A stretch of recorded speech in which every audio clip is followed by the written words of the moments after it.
Hey guys, how's it going? Hope you're doing well. My name is Crown, and today I'm going to read you some very interesting stories that I hope that you're gonna love. And now, without further ado, let's go!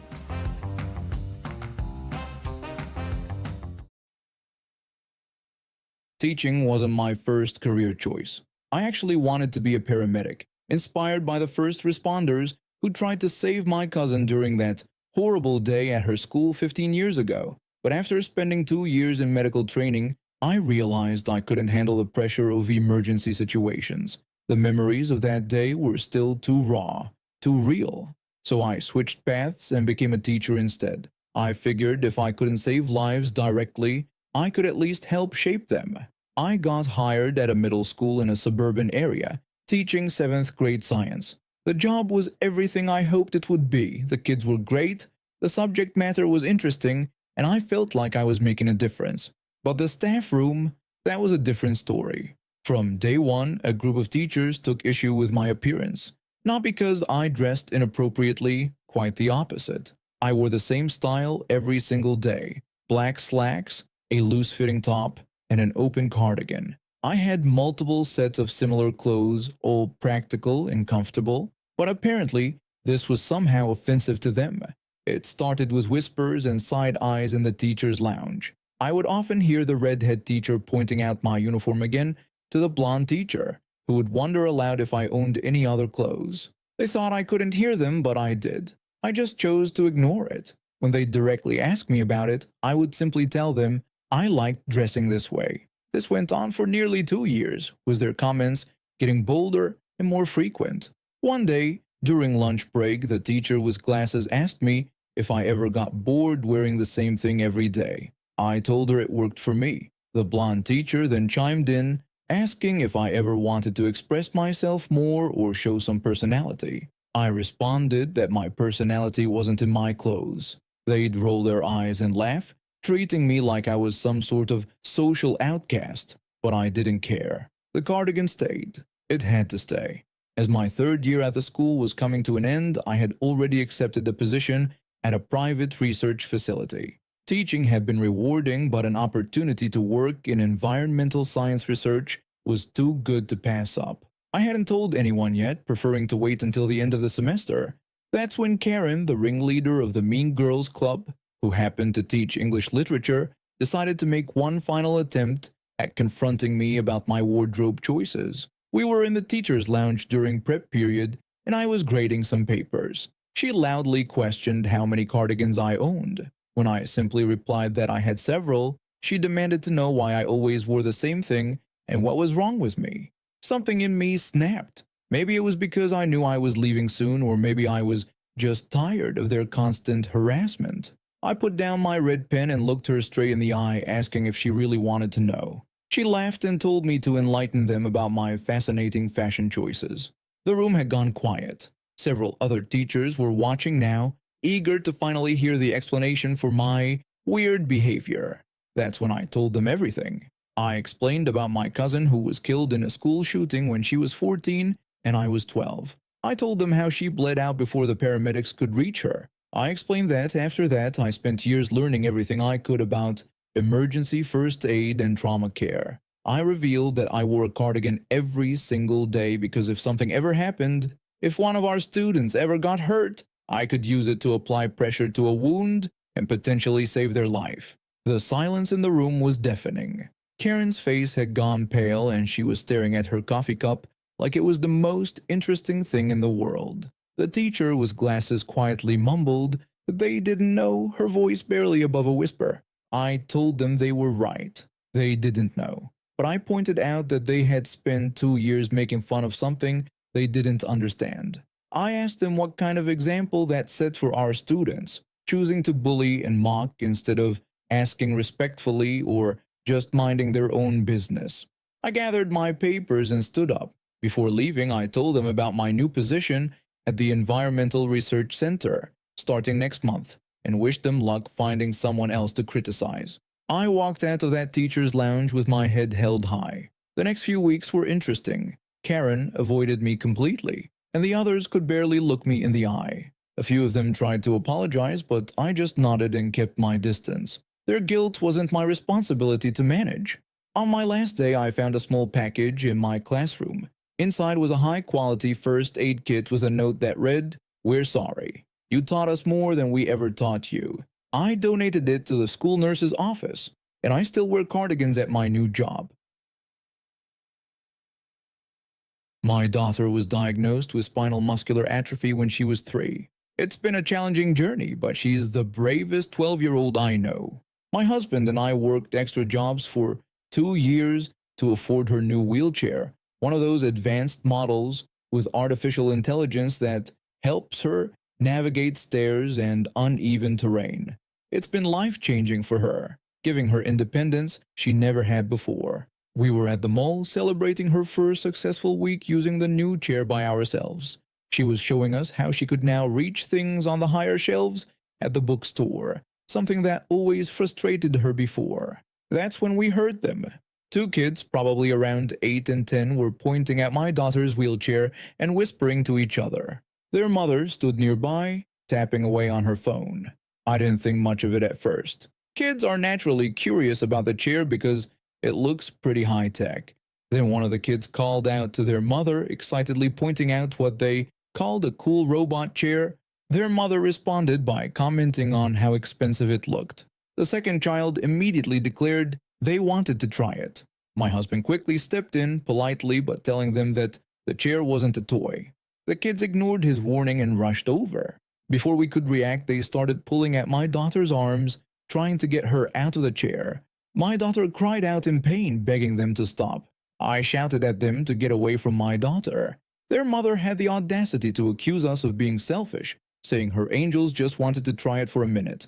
She even suggested that our daughter could stand for a bit, completely ignoring the fact that this was medical equipment for a disabled child. My husband stepped between the kids and our daughter, gently pushing them back. That's when this woman lost it. She started screaming at my husband for daring to touch her precious babies. She swung her purse at my husband's face, hitting him hard enough to split his lip. Something in me snapped. All those years of watching my baby struggle, all those nights I spent holding her while she cried because other kids made fun of her, all the times I had to be the calm, reasonable mother. It all came crashing down. I don't remember consciously deciding to move. One second I was standing there, the next I had tackled this woman to the ground. I'm not proud of it, but I got in several good punches before security pulled me off her. Her face was a mess, broken nose, split lip, and what would later turn into 2 spectacular black eyes. She was screaming about assault and lawsuits while being loaded into an ambulance. The police arrived, and that's when things got interesting. The entire incident was caught on the mall's security cameras, including her hitting my husband and her kids assaulting my daughter.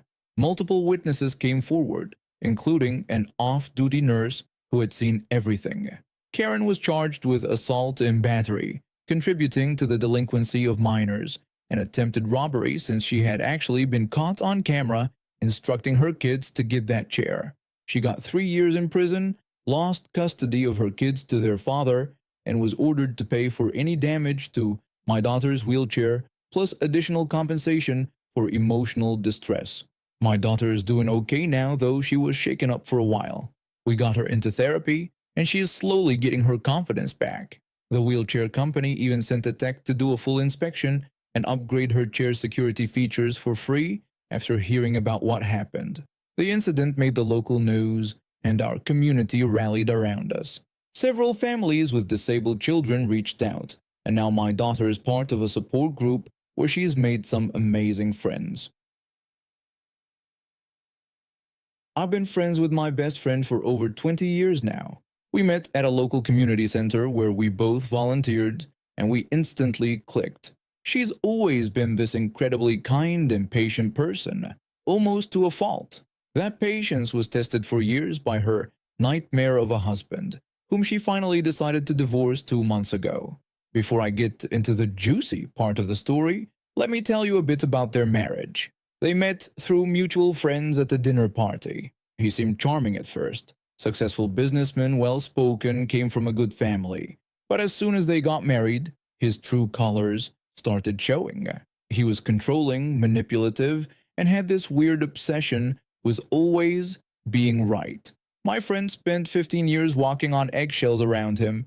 He'd criticize everything: her cooking, her clothes, how she spent money, even though she earned her own. Even how she breathed apparently wasn't right. She confided in me multiple times about wanting to leave, but she knew he'd make the divorce process absolute hell.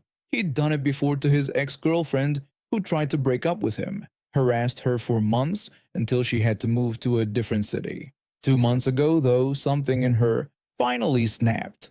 He'd been nasty about a promotion she got at work, suggesting she probably slept her way to the top. That was the final straw. She contacted a lawyer and filed for divorce. What happened next was both disturbing and hilarious. First, this man installed surveillance cameras all over their house. When my friend confronted him about it, he just shrugged and claimed it was his house too, so he could do whatever he wanted. But that wasn't enough for him. She started noticing he was somehow knowing things about her private phone conversations, which made her suspect he'd planted listening devices too. She remembered how he'd proudly told his brother to do the same thing during his divorce. When I asked her how she was holding up, she told me he was driving her crazy. She explained that he had taken the family car for 2 days right after she served him the divorce papers. I asked her why he would need the car he never uses, and she agreed it was suspicious. She was certain he had planted something in it because he kept accusing her of cheating. When I asked if there was any truth to his accusations, she assured me there wasn't. She explained she barely had time to breathe between work and dealing with his drama. In our country, divorce law is pretty straightforward. Everything gets split 50-50 unless there's extreme circumstances like domestic violence. Even if she was having affairs with the entire national soccer team, it wouldn't change anything in the divorce settlement.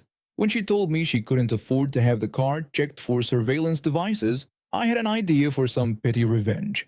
I suggested that if he was so keen on spying, she might as well give him a show. She was confused at first, so I explained that if he was listening in, she might as well make it worth his while. She absolutely loved the idea. Now every time she's in the car, she puts on quite the performance. She'll randomly start conversations with an imaginary lover, making sure to include plenty of unflattering comparisons to her soon-to-be ex-husband. Just yesterday, she called me laughing. She was excited to tell me about her latest performance. She described how she had a full conversation about how his equipment is so small it should be classified as a medical condition.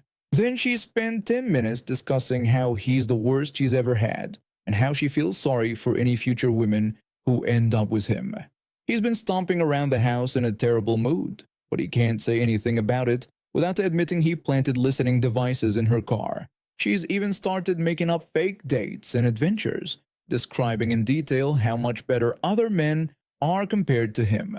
Last week, she noticed the cameras in the house suddenly disappeared, and he's been surprisingly cooperative with the divorce proceedings since then. Turns out having your ego crushed daily is a great motivator for speeding up a divorce. She's moving out next week and I've never seen her happier. I started working at the local fast food place when I was 17, mainly because I needed to save up for college and help out my single mom with some bills. The job was incredibly strict about everything, especially clock-in times. You couldn't clock in even 1 minute early, even if the place was swamped and they desperately needed help. Being a minor meant they watched me like a hawk to make sure I followed every single rule to the letter. The pay wasn't great, but it was better than nothing. Plus, working the morning shift meant I got a free breakfast, which honestly was sometimes my only proper meal of the day, between school, work, and taking care of my younger siblings, while mom worked her second job. One hectic morning, I was finally on my break after a 4-hour rush of non-stop orders. There were only 3 of us working. One person was already on break, leaving just 2 people to handle the massive line of cars wrapped around the building. I sat in the break room, finally getting to eat my breakfast biscuit while scrolling through my phone trying to decompress from the morning chaos. Suddenly, I heard someone yelling "Hey" from the break room doorway. I looked up to see a middle-aged man glaring at me. He immediately started complaining, asking if it really took 5 minutes to get helped.